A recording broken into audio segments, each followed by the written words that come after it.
Have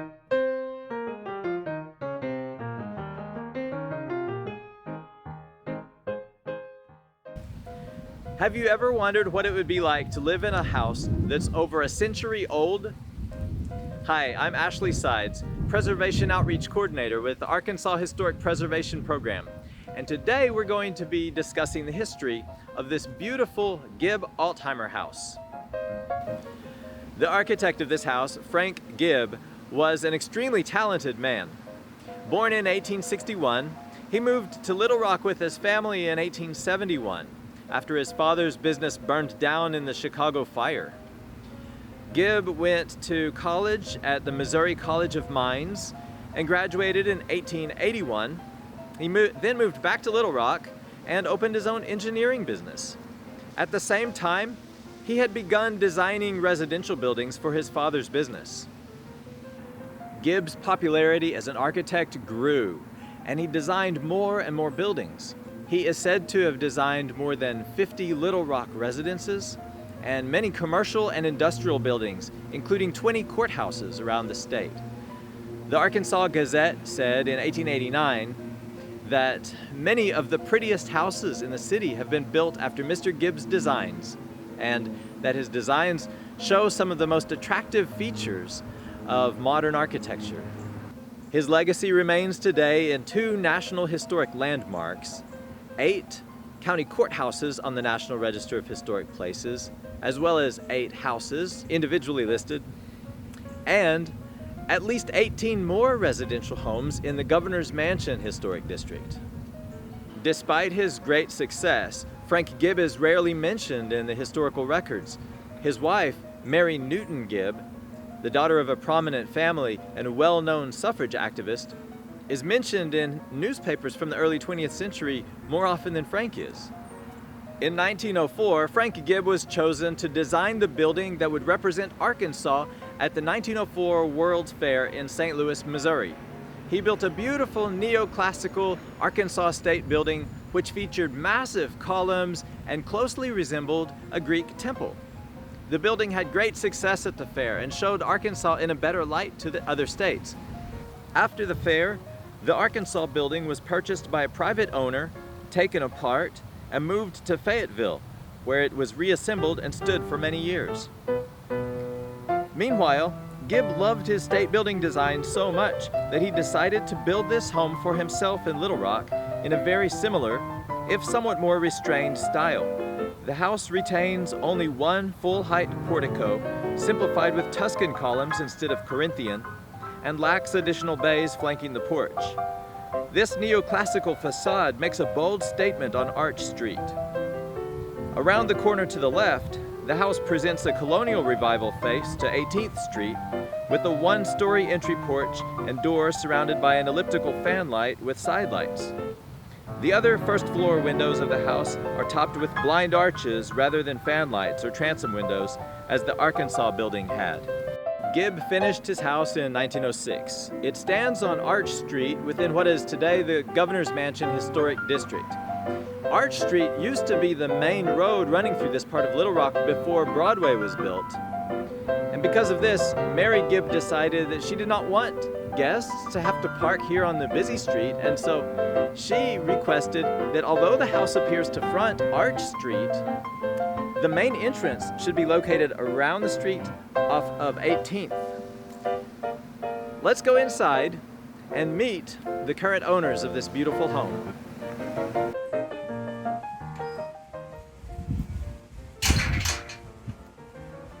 Hello. Hey, welcome.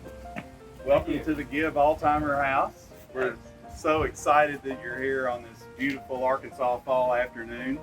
I'm Scott Smith, and my wife Pam and I and our family have been in the home for about 11 years.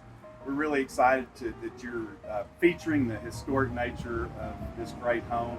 And so come on inside. It's great to see you.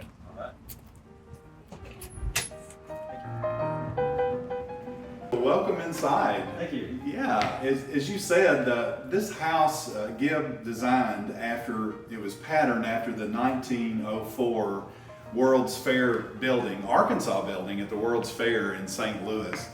And so, you know, thinking about what that building was designed for, the crowds that would be coming to the World's Fair, and being able to gather as in different rooms or as a bigger group and to have really great time getting together at the fair. It was designed to open so that many people could come through.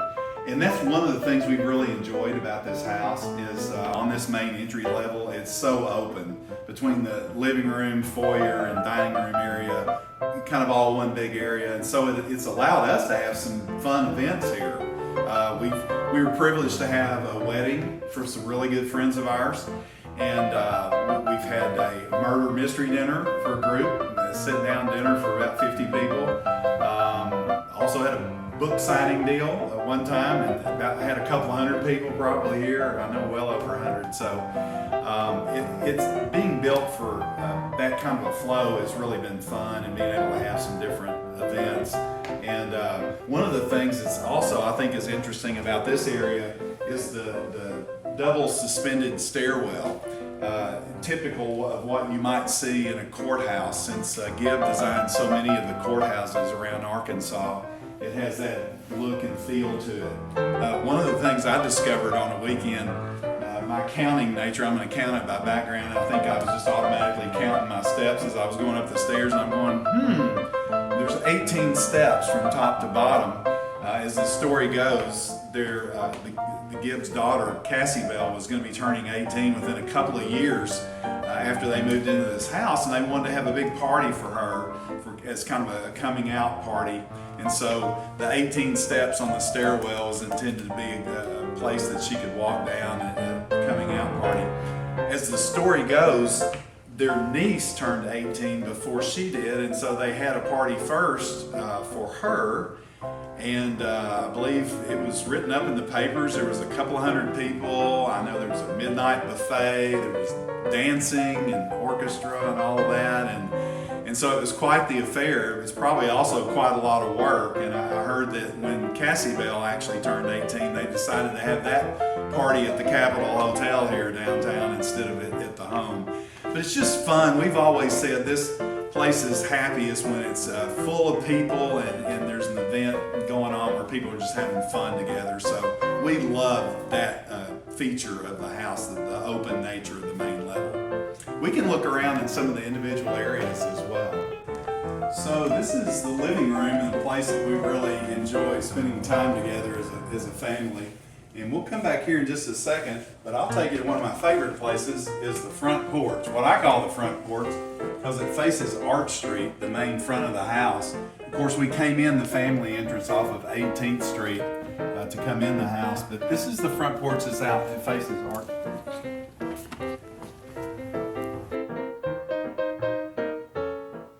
Well, welcome to the front porch. This is one of our favorite places to hang out because it's just comfortable.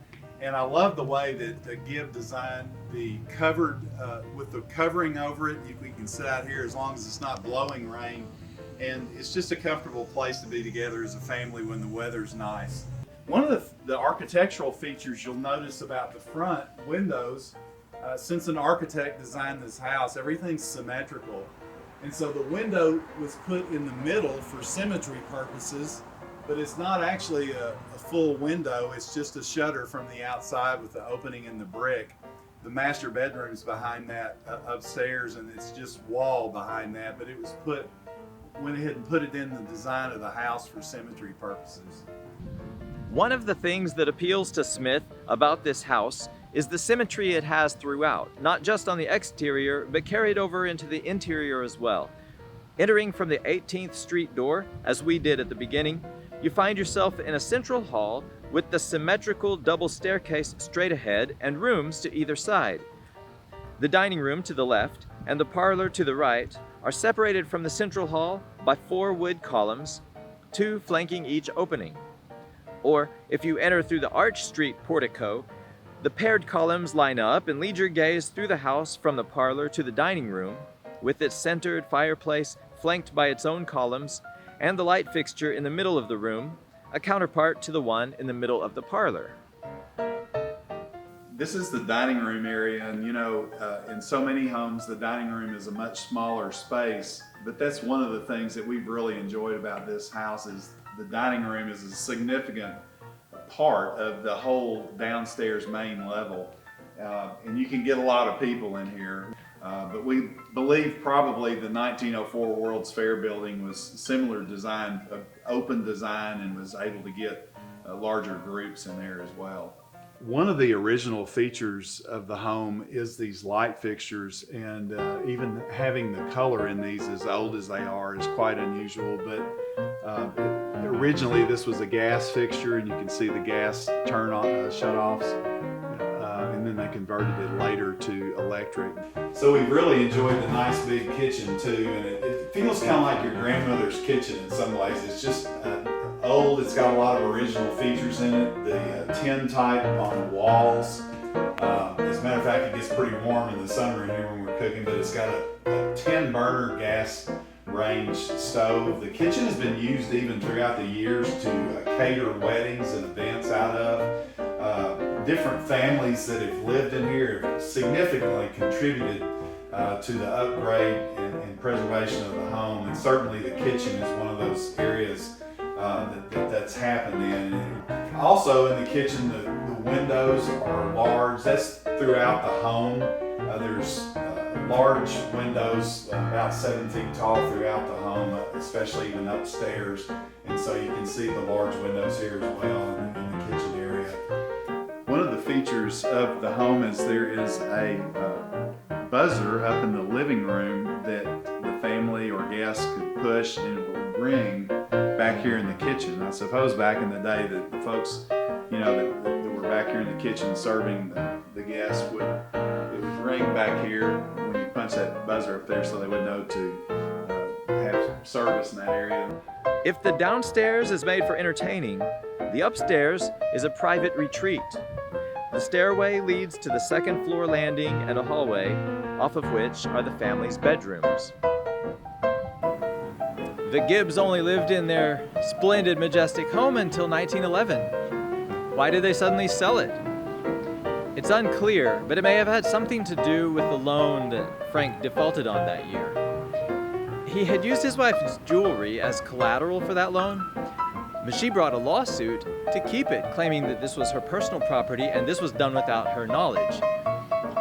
It was around that time that the Gibbs sold this home and moved down the street to another home that Frank had also previously designed for his father's business.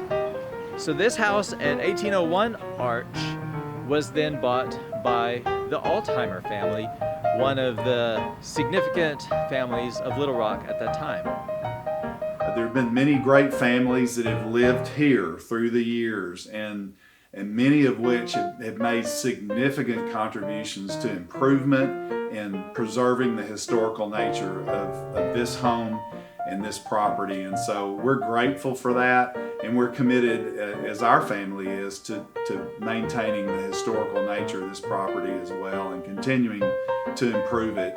So I just want to say a hearty thanks for being here today and for featuring the Gibb Altheimer house. We've really enjoyed living here and being a part of the Governor's Mansion Historic District and meeting the neighbors. There's a lot of great people down here who've been in this neighborhood a long time, and some who've been more recent, but folks that really are active in this district and get together and are very passionate about maintaining the historical integrity of the properties here. I think we all feel like custodians to some degree of maintaining the great history that's a part of this neighborhood and these homes. So we're grateful for you being here. Thanks for featuring the home, and it's great to see you all today. In the new year, we will kick off the 25th anniversary season of Sandwiching in History with a tour of the Saline County Courthouse in Benton.